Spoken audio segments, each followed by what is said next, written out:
Production funding for Behind the Headlines is made possible in part by the WKNO Production Fund, the WKNO Endowment Fund, and by viewers like you. Thank you. Republican candidate for District 9, Brent Taylor, tonight on Behind the Headlines.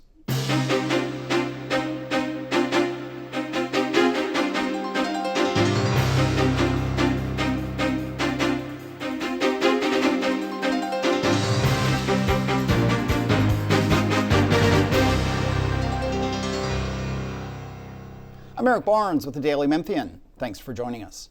I am joined tonight by Brent Taylor. He's the Republican candidate for U.S. House District 9. Thanks for being here again. Glad to be here, Eric, Bill. Along with Bill Dries, reporter with the Daily Memphian.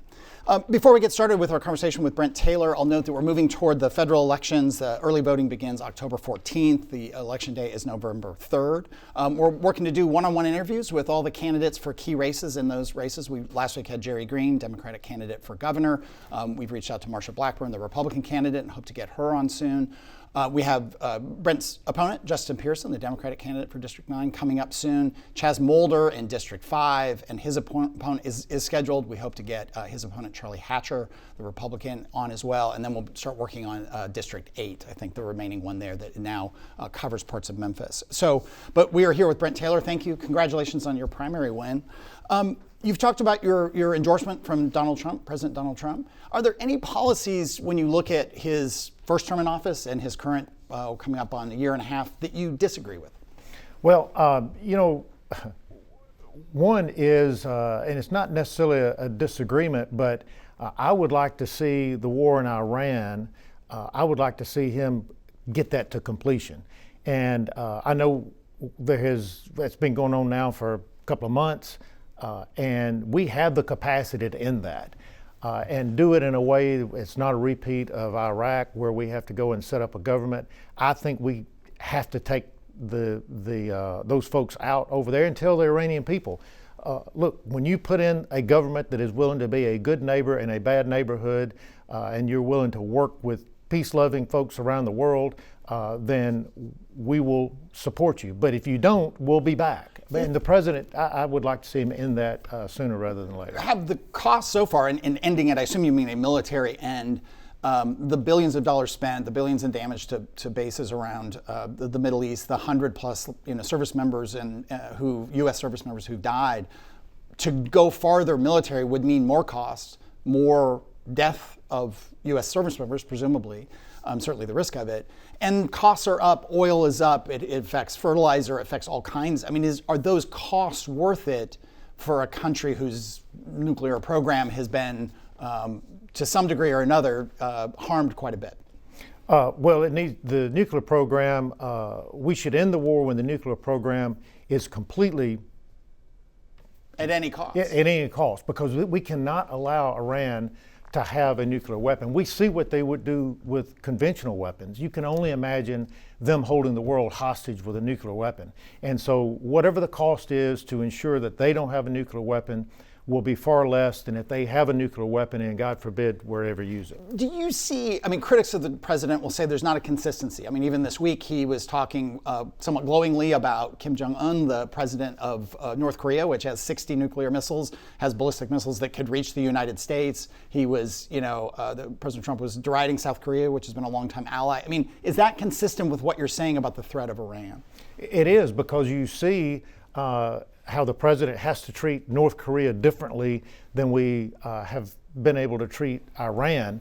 And if Iran were to get a nuclear weapon, suddenly we have to treat them much more differently and probably in a way that much more similar to the way he's treating North Korea. We just cannot allow these rogue nations to become nuclear powers because they will begin to hold the world hostage, and we can't allow that. Let's bring it, Bill. Should President Trump have gone to Congress, or should he go to Congress to invoke the War Powers Act? Well, he may be operating under War Powers Acts that were previously authorized. But again, he's, as the commander-in-chief, he has the responsibility to keep Americans safe, and there is no better way to keep America safe than to ensure that Iran does not have a nuclear weapon. Congress also has oversight power when it comes to that. should Congress use it? Well, look, anytime Congress has an oversight power over the administration, whether it is this or whether it's regulatory matters, Congress should have oversight over the administration. One of the things I've learned, Bill, in this whole process of running for Congress is a common thread I have found through all this is that Congress doesn't act anymore legislatively. They allow what should be done with legislation is now being done by rulemaking in the administrative branch, the administration. And what happens is you've got businesses and others who have this whiplash from one administration to the next based on how the rules are interpreted. And I fear what's going to happen is that we're going to lose. America's always had an edge when it comes to innovation. And I'm afraid we're going to lose that innovative edge because people who would invest in innovation will no longer do so because to invest billions of dollars only to have the rule interpreted a different way with the incoming administration is a way that they don't want to spend their money. And it may allow other countries then to become innovators that we've always occupied that space. So that is something that Congress should always do is to ensure that they have oversight over the administration, but also they need to get back to legislating and not delegate the authority to do what they should be doing legislatively, do it in rulemaking. We've done that in Tennessee. We have a government operations committee, an oversight committee, and we exercise oversight over the administration. And there is consistency to ensure that rules are interpreted the same regardless of the administration. One of the criticism from Democrats has been that with Republican majorities in Congress, the House, and the Senate, that Republicans have largely been absent from serving as a check and balance in its relationship with the Republican president. Is that accurate? That's not a serious question, I hope. It is. Because if you look at the Biden administration, there was no one that was holding the Biden administration accountable during those Biden years. Look at Democratic presidents. The Democrat majorities, when they've had Democrat president with Democrat majorities, they never provide that oversight. I think Republicans are much more likely to do so than Democrats. Do you think they have done so far, 2 years into this administration? Republicans? Yes. Yeah, if you look at the first Trump term, one reason there was not a lot of oversight is because the Democrats had control of the House and they were able to impeach the president. And that's the fear. That's why it's so critically important that this seat in Tennessee flip to Republican, and we can get other seats around the country to flip to Republican, because if the Democrats get control of Congress, they will impeach the president. And for the next 2 years, he will be fighting impeachment and will not be implementing the America First agenda that Americans sent President Trump back into office to implement. And that's why it's important that we win this election. One other impact of the war that has frustrated some of his supporters, because you mentioned the America First agenda, has been, the rising costs at home. And so, that plus the tariffs, interest rates are up, inflation has been up since COVID, and so that I'm not saying that started when he was elected. When you're, the district, we'll bring up a district map here in a second, that it stretches from Shelby County to just, south of Nashville through a lot of rural areas, urban areas, suburban areas. Is there an affordability crisis? Is there an affordability problem that you hear from your potential constituents? Yeah, so look, I during the campaign, I talked to the voters of District 9, and I affectionately refer to them as Tennessee Niners. The Tennessee Niners have told me that, yes, they feel the pressure of higher prices when they go to the grocery store, when they go to the gas pumps. But there are a lot of contributing factors to that. Number one, inflation was high from the Biden years. But to me, one of the largest contributors to the higher prices and the reason wages have not been able to catch up with the higher prices is because of this mass migration. And a lot of it has to do with illegal immigration. And the president has made that a central theme of his first term and the second term. But when you have millions upon millions of people who are in the country illegally, they depress wages because they have to have jobs. They depress wages. They have to have a place to live. They're increasing housing costs. And when you go to the hospital or you go to the grocery store or you go anywhere, particularly the hospital, if you go to the hospital and it takes 3 hours to be seen by a doctor, it's because they are taxed because there are people here illegally who are in those hospitals and clinics. And when they go to the grocery store, they're consuming, they're buying groceries that were intended, that drives up the cost because we have more people trying to buy those groceries and even energy cost. So if we want to lower costs for Tennessee Niners and people across the country, we have to deal with this mass migration. The illegal immigrants need to go back to where they came from. And I will go further. We need to have a pause on legal immigration to allow those that are here legally time to assimilate and become Americans. And when we do reopen immigration, it needs to match the workforce shortages that we have and not just allow anybody to come in. Will naturalized Americans, legal Americans, do the jobs that many of the immigrants do? I mean, a lot of business owners say they won't. I mean, in the food processing and agricultural in construction, that the fear for a lot of business owners, separate from the politics of it, is simply that they won't have the labor. They're going to have to pay people more. So that's only going to feed, or arguably it was already feeding, inflation and rising costs. I mean, isn't that a risk with getting rid of people who, for the most part, I mean, overwhelmingly, are working and paying taxes? Well, that was the same argument in the 1850s when they were dealing with slavery. Like, who's going to do the work if we end slavery? That worked out for the better for everyone. And I believe we don't know whether Americans will take those jobs or not because they're being undercut by the illegal immigrants that are here that are taking those jobs. Has there been overreach, before I go back to Bill, has there been overreach on the part of ICE and Homeland Security in terms of roundups? I mean, the most famous would be, or the most prominent would be, the shooting of 2 protesters up in Minneapolis. There have been people who have green cards who've been taken to deportation centers. Has the whole effort that you support, has it had moments where it went too far? Well, if you think it wouldn't have to go too far to use your term, if local law enforcement would just simply cooperate with the federal immigration authorities. The reason those shootings happened up in Minnesota was because the illegal aliens, when they're arrested on other charges, they're let right back out rather than having ICE come to the jail facility where they can take the person into custody safely.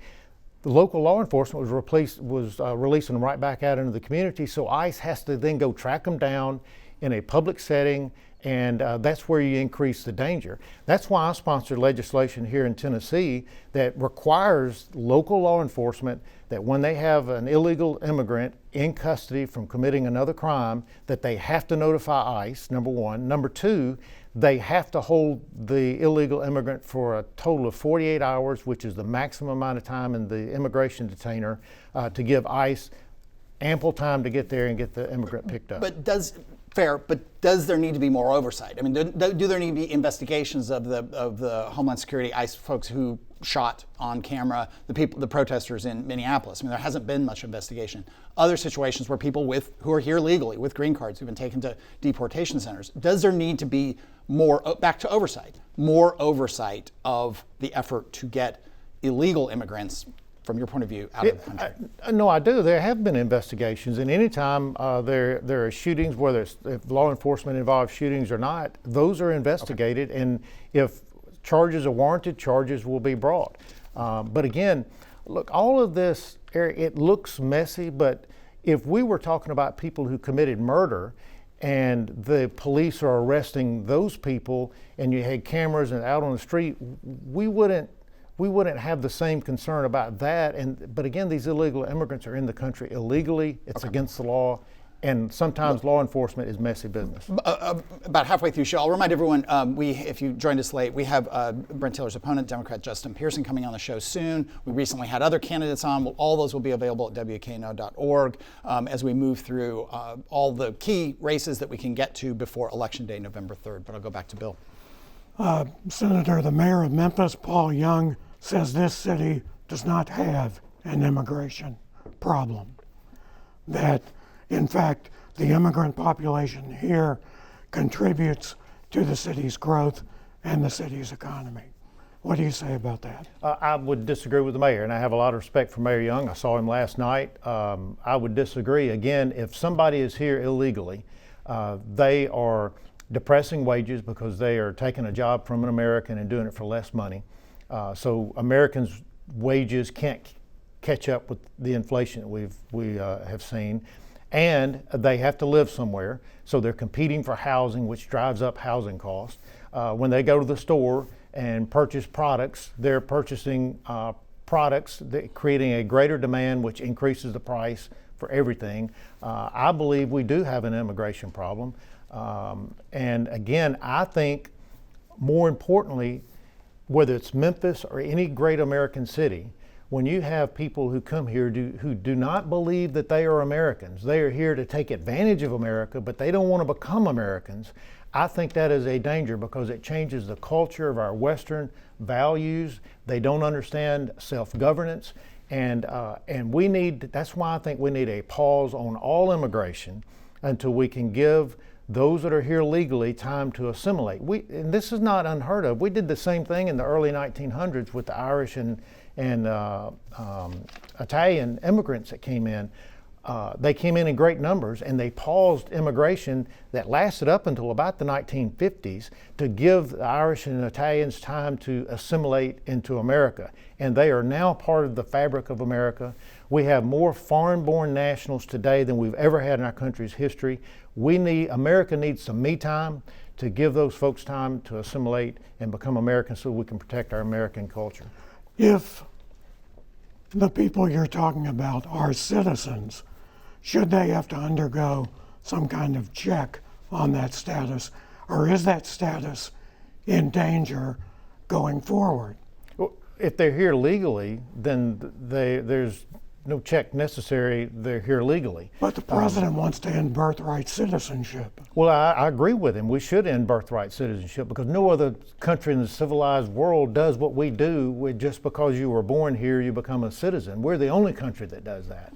And it causes a lot of problems, birth tourism, anchor immigration, and it causes a lot of problems. And I think we ought to end it. Either the president thinks he can do it through executive action. I think the Supreme Court has disagreed with that, but I would support even a constitutional amendment to end that if we need to finally put a stop to birthright citizenship. So what would happen then with people who are citizens now, who were born here, of parents who were not citizens at the time, possibly here on a work permit? Well, I mean, that'll be up for the courts to decide that under our current immigration scheme, but if we were to change the Constitution, which it appears the Supreme Court has said if you want to end birthright citizenship, it needs to be through a constitutional amendment. Those are the types of things that would go into how that amendment would be written to try to account for those that were born here when their parents were here on work visas. But look, we have to do something. We cannot continue what we're doing. We're going to lose our nation if we don't do something about this immigration. I mean, we can't allow all of South and Central America just to flood our borders and come here. We can't afford that, and it harms Americans and it harms Tennesseans, and that's why I support the president's effort on immigration. We also have other immigration agencies that deal specifically with the border. Should that be focused on the border? Because it sounds to me like all of our problems, by your view, can be traced back to immigration, legal or illegal. Is that accurate? It's largely accurate, and I will tell you, it's not just the border. More people come into the country that are illegal aliens who come in legally. They overstay their visas and won't go home. That's why I sponsor legislation in the state Senate that allows legal immigrants to get a driver's license, but the term of that license, where you and I have about a 5-year term on a license, their term has to match their visa, because we need to make it difficult for them to be able to function in America, function in Tennessee when their visa expires, to try to force them to go back to their home country. And if they want to come be Americans, look, all of us, we want to support people who want to come here legally and become Americans, but a lot of these people aren't interested in being Americans. They're interested in taking advantage of America, and that's what we have to put aside. But it doesn't sound like we want people to come here legally when we talk about but we might pass a law a couple of years down the road that hauls you in to court to see if we still want to keep you. Well, if they're here illegally, I hope they haul them into court and they find out whether or not they're here illegally. And if they're not, they need to go back. I mean, look, the immigration issue is harming Americans. And the other side wants to act as if we're doing how compassionate we are and empathetic by letting all these people come to our nation. We won't be a nation if we continue to allow all these people to come into our country. We have to be sensible about our immigration, and we have tens of millions of people in this country who probably shouldn't be here, and it's harming America, and it's going to damage our culture, our Western way of life. Look at what's happened over in some of the European countries. Look at what happened in Great Britain. They've allowed immigration just to overrun them, and we don't need that here. But your side of the discussion seems to blame every problem we have on immigrants who are here legally or illegally. Increasingly, your side of the discussion is not making a distinction between legal and illegal. Then I don't think you listened to what I said earlier, Bill. I said we need to stop illegal immigration. Those that are here illegally need to go back. We need a pause on our legal immigration system to give those that are here legally. Did you hear that part earlier? And that they were here legally. That they were here legally, and to give them time. To give them time to assimilate, to become Americans. When I saw Vice President Vance make a comment the other day and said that there was an American citizen who somebody was here legally, was now a naturalized American citizen, was chastising the Trump administration for ending foreign aid back to that person's home country. And they said, my country needs that aid and you shouldn't stop it. This guy was an American citizen, but he didn't view himself as an American citizen. He still viewed himself as a citizen of the country from which he came and wanted America to keep sending money there. And we have to have laws to punish someone who says that? Is that your point? No, he's welcome to say whatever he wants to. What I'm saying is that just because people come here even legally and become legal citizens, that they still don't view themselves as Americans. That's why we need a pause on immigration, legal immigration, to give the people who are here legally an opportunity and time to assimilate. America needs some me time. We got 3 minutes left here. Let me run through some other issues. Obviously, immigration and immigration crackdown has been a priority of the Trump administration. Another big priority, though, has been sort of rebuilding a ballroom, possibly building a big arc. Do you support that sort of spending, which looks to be in the billions of dollars on monuments and renaming of, potentially the Kennedy Center with Trump's name? Do you support those priorities? Well, it's my understanding the ballroom is being built with private funds. They're asking money from Congress. Would you vote to fund that? Well, again, until you just said that, I assumed it was being built with private funds. So they need to go to Congress to fill in the gap. Well, we'll look at that when legislation is presented. But initially, the ballroom is going to be built with private funds, and we'll see. To fill out a bunch of the stuff, they're looking for public money. Another big priority of a lot of the supporters of President Trump was releasing all the Epstein files, and he promised to do so. There's millions of documents of the Epstein files that have not been released. Would you vote to release those documents? I would vote to release them, but I will also say I just saw a congressional hearing the other day that there were millions of documents that were released, all of which were in the scope of Congress's order, and that there were none that had not been released pursuant to Congress's order. But I would have no problem voting to release the Epstein files. We talked about law enforcement. You've obviously been very pro law enforcement in your career in the state Senate and locally. Should all of the January 6th rioters been pardoned, including those who assaulted police officers at the Capitol? Should they have been pardoned by President Trump? Well, the reason they were pardoned, Eric, is because they didn't receive due process. They were put in jail and did not receive due process, and that's why they were pardoned. But as it relates to law enforcement, I will hope when you have my opponent on here that you will ask him about getting up off the House floor, going up into the gallery where state troopers were attempting to arrest his brother for violating House rules and creating a ruckus in the gallery.